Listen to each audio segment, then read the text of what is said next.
Bearcat Radio is brought to you by State Line Motors. Visit State Line Motors on Euclid Avenue in Bristol.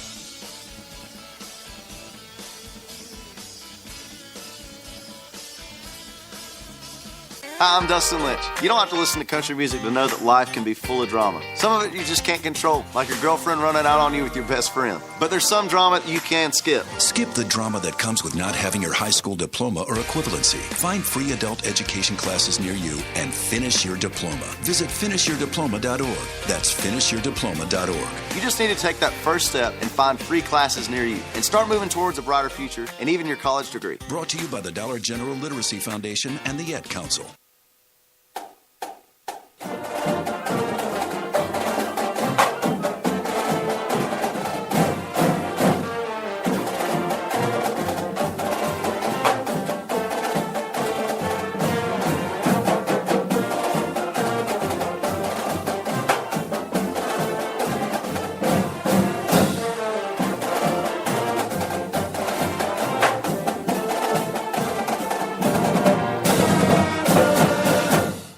Live from Buffalo Wild Wings at the Falls, it's Bearcat Sports Chat. Here's the voice of the Bearcats, Dylan Hutton. Good afternoon, everybody, and welcome to Bearcat Sports Chat live from Buffalo Wild Wings in Bristol. I'm Dylan Hutton, joined by Mark Carr and the athletic director for Virginia High School, Brad Harper. Excited to get ready to talk to him in just a second. On tonight's show, we will talk about Bearcat football, and, of course, the big playoff game coming up Friday night. I accidentally wrote down November 10th on the date here. I'm so excited for that ball game coming Friday night. Mark's been making fun of me about it. And we'll also look ahead to winter sports there with Mr. Harper, and we'll talk cross-country before their state meet on Saturday. We'll be joined by Coach Christ, of course, Mr. Harper, Aaron Rose, Preston Schaefer, as the football team gets ready for that rematch against Marion, a big game coming up 7 o'clock Friday night, and then Caleb Crumpton before the state meet on Saturday. So we'll have a good show lined up tonight, and looks like a good turnout again for another Bearcat Sports Chat. And with that, thank you for joining us, Mr. Harper. Always good to be here, guys. Really excited about this week, a big week in the history of Virginia High School athletics with having our first home playoff football game since 2002. Hopefully we'll have a better result in this one than we did in that one. Yeah, that one was many moons ago, and back then, record-wise, it didn't really matter if you had the better record. It mattered if you won the district, and the team won the district that year. They did. It took a little digging to find that out. It had been so long. But we're able to do a little research, and with the help of some people that has a history of Virginia high school athletics, find that out. But, certainly anytime you get a home playoff game, regardless of the format, regardless of the number of teams, it's an exciting time and a big week. We have such a strong following of fans, and it certainly helps school spirit. We're going to have a big pep rally Friday, and just ready to, kind of like you, ready for it to be here. It'll be here just a couple more days as we count it down, and it's just wasn't on the list, though. What's the excitement like in the school this week, knowing that you're going to have Marion here? Well, I mean, we had such a good game with them the last game just a few weeks ago, and certainly we felt fortunate to escape. Several big plays propelled us in that game. So, not an unknown foe, but it's kind of amping up every day. I mean, the kids and the players have really another work week, so to speak, and they are put in the time and got after it. I guess I'd be remiss if I wouldn't thank our buddies at Tennessee High for letting us use their facility this week while we've done some repairs to our practice field. And so sometimes a change of venue maybe amps the energy level up a little bit, and Coach Christ and the staff do a great job, and we have such a good group of young men on this team that they know what the task at hand is. We just got to show up and do it. So the team's been practicing at bitter rival Tennessee High over the past. But they're still our neighbor. They're a bitter rival a few times a year, but they're still our neighbor, and they have a nice facility there, and it certainly allowed us to gain some ground on our practice field. So we appreciate that. But like I said, sometimes changing the venue up kind of brings a new energy, and certainly if you can't get excited for a playoff game, then because there would be a lot of teams that would still like to be playing this week. There's something wrong with you if you can't get excited for a playoff That's game, right. Especially one of this magnitude against a team that was such a great game, one of the better games this season for the Cats, and a very entertaining win.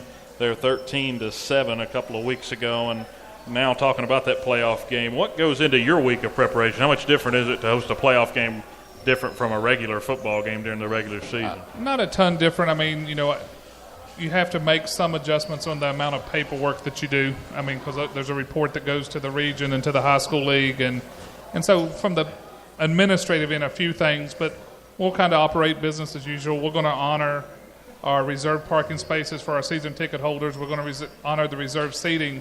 The only difference is only state-approved passes work for admittance, and all tickets are $7 instead of $6. And we don't, unfortunately, get any of that money, but it's still nice to be in our house. So does that mean Mark has to pay to get into the game? Double. That's 14. If you guys want to donate, I'm more than happy to take it up. So what's been your favorite moment of the year so far as an athletic director? Man, there have been a lot. We've had a great fall, and success, I think, kind of breeds success across the board. We got our boys cross-country team going to their state meet. Girls volleyball had a good run in the regional tournament. So, due to the nature of my position, I don't think I'm going to sit here and pick one, but it certainly, helps us, and it helps our school when our teams are successful. And we have such great kids, and, to see them do well in whatever their endeavor is kind of rewarding for me. I will say, probably it was behind the scenes, but, whenever we were doing the math and kind of talking to you guys, to find out that we were hosting a football playoff game was a big deal. And it's not something that happens every year. But, there have been a lot of exciting moments seeing individuals, have some milestones in their careers with Michaela and Aaliyah hitting the 1,000 kill and assist mark, respectively. Football having such a great season. I think that we have really, as a group, have had a great fall, and I hope that leads to great success in the winter and spring as well. And maybe we can sneak in a few more state championships while we're at it. Yeah, it'd definitely be nice. Go on a roll here late in the season. Well, everyone starts back 0-0, and you want to win 5. So let's see what happens. That's right. And crazy thing about it, almost 4 generations of Bearcats have went through without hosting a state playoff game. So, I think it's been a long time coming, and this is kind of a small reward for the culmination of work and effort that our kids have put in, not just this football season, but year round. And like I said, Coach and his staff do a great job. But even more importantly, this group of guys, they really like playing together, and they really like fighting for one another. And that's probably been one of the things that I've noticed with how well they get it along with one another. And when things start going bad or we face a little adversity, there's no finger pointing. They don't get down on one another. They pick each other up. And, and team chemistry and, kind of fighting for that common goal fixes a lot of problems. So you were talking about some success in the fall sports, and that was actually what we were going to get into here. Can you talk about some of the accomplishments of people who may not know a whole lot? Of course, we're predominantly football, but we do a lot of interviews on here with cross country. Golf was on here, and, of course, unfortunately their season came to a close right there after the district. But then, of course, we also had volleyball on as well. The girls' volleyball team made it to the region semifinals and took Union to a 3-1 contest. And we lose a couple of really great seniors from that group. But, I think the future's bright. The JV volleyball team won the Southwest District JV Championship. Girls cross country had a great year. Just came up a little short in the district meet. But anytime you can send a team to a state event, it's exciting. And people, kind of joke is, well, it costs us money. Well, that's true, it does. But to me, that's money well invested and money well spent when you celebrate the success of your teams or individuals. Our one-act play, VHSL one-act play under the direction of Tina Weaver competed at Marion last Saturday. Did not advance, but put on a great performance. And I think that's what people really don't understand is the number of kids that are involved. And a lot of our focus on the show is football because it's one night a week and it's kind of a community event. But those kids work really hard at their crafts too. I'd be remiss if I didn't talk about our cheerleaders also. They've done a great job this year under the direction of Tammy Garlock. And, they're there and they put in a lot of work behind the scenes. promoting school spirit.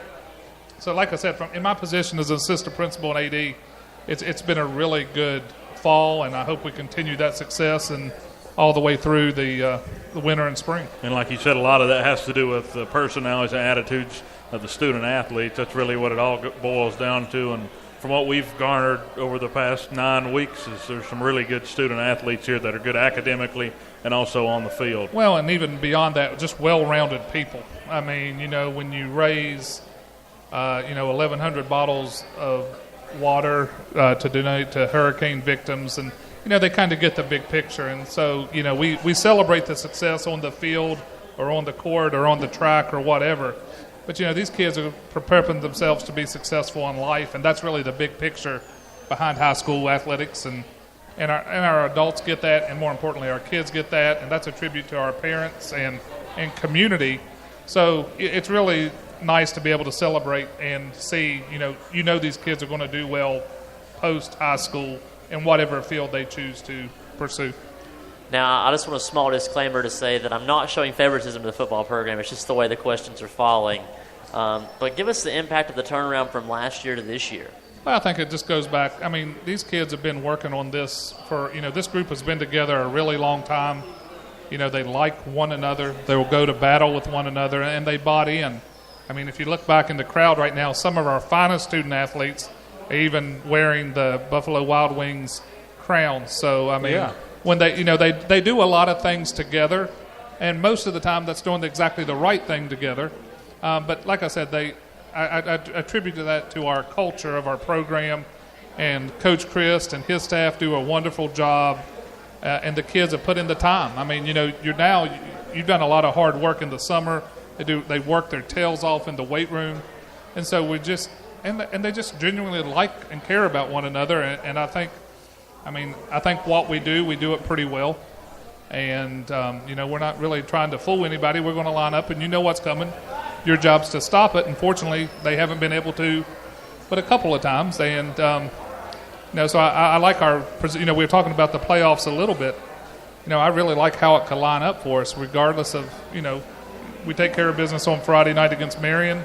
No matter what, it'd be great to be able to get an upset in Bixton. It could happen. If you wanted to pick an 8 seed to beat a 1 seed, I believe you would pick Richlands, because the team I saw last week, they looked like a 2 or 3 seed. They played tough. You guys did a lot of homework, but I think you said their combined record of their opponents that they had lost to was going into last week. They've lost 6 games to a record of their opponents was a combined 52-3. Dr. Perridge and I kind of heard that and was like, man, that is totally impressive. So I'd say they're probably the best 4-6 team in the state. But like I said, our job is to show up and take care of Marion Friday night at home, and then see. We'll play. If we travel, and we'll be ready to play against Union. But first, we've got to take care of Marion. Yeah, main thing is taking care of Friday night in front of a home crowd that's going to be ready, and a city that's ready to host their first playoff game since 2002. And we're still joined by Athletic Director Brad Harper. Now we're going to move forward, preview some of the fall sports. What do we got coming up here for our winter sports coming up? Look at me, I'm already back around ready to get ready, but preview some of the winter things. Well, we had our first official day of winter practice on Monday. Had a great turnout for boys and girls basketball. We're excited to formally announce, I think you've done it with a graphic already, but you guys will be joining us during basketball season for several contests, which has a different environment. We'll continue our Bearcat Sports Chat one day a month, and so turnout has been good. Kids are working hard. Coaches, this is a tough week for coaches, because this is when you start choosing your squads, and you hate to cut any kid that goes out there and puts themselves on the line to try out, and we try to make every accommodation we can. But I think we're looking at our girls basketball team has a lot of firepower coming back. So they lost a tough regional game to Ridgeview last year, and I expect nothing but great things from them. Boys basketball, we have a new coach in Wayne Rasnick, but he was also the coach that led us to a Final Four berth several years ago, and we're glad to have him back.